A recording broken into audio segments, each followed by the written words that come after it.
উন্মাদনার সাথে DPL league চলছে ড্রাগন স্টেডিয়ামে। রবিবার প্রথম খেলায় পরস্পরের মুখোমুখি হয় আরকে প্যান্থার্স বনাম বিধাননগর সুপার কিংস।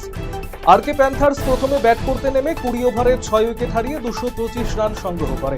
অন্যদিকে বিধাননগর সুপার কিংস 18 ওভারে সব উইকেট হারিয়ে 136 রান তোলে। 89 রানে আরকে প্যান্থার্স ম্যাচটি জিতে যায়। প্লেয়ার অব দি ম্যাচ মনোনীত হয়েছেন দেবাশিস সাহা।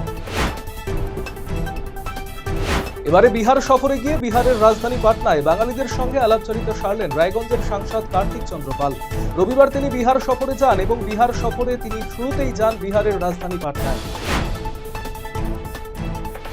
পূর্ব মেদিনীপুর জেলার পুলশিটায় 16 দলীয় নকআউট ফুটবল টুর্নামেন্টের ফাইনাল খেলা অনুষ্ঠিত হলো রবিবার। সাকিব ফুটবল একাডেমি গোপালনগর বনাম পুলশিটা ক্লাবের মধ্যে ফাইনাল খেলায় বিজয়ী হয় পুলশিটা একাডেমি।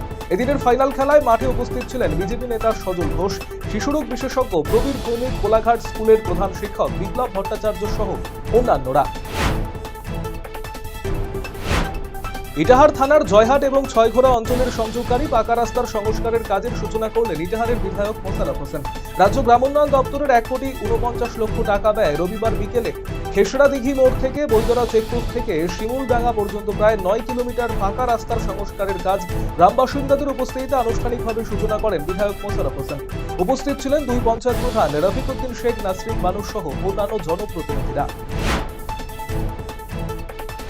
টাকা বেড়েছে লক্ষ্মীর ভান্ডারে। যুবক যুবতীদের জন্য যুবসাথী প্রকল্পের ব্যবস্থা এবং ভূমিহীন কৃষকদের জন্য কৃষক বন্ধু চালু করেছে রাজ্য সরকার। একাধিক জনমুখী প্রকল্প চালু করায় মুখ্যমন্ত্রীকে ধন্যবাদ জানিয়ে আজকে মিছিল করল তৃণমূল কংগ্রেসের কর্মী এবং সমর্থকেরা।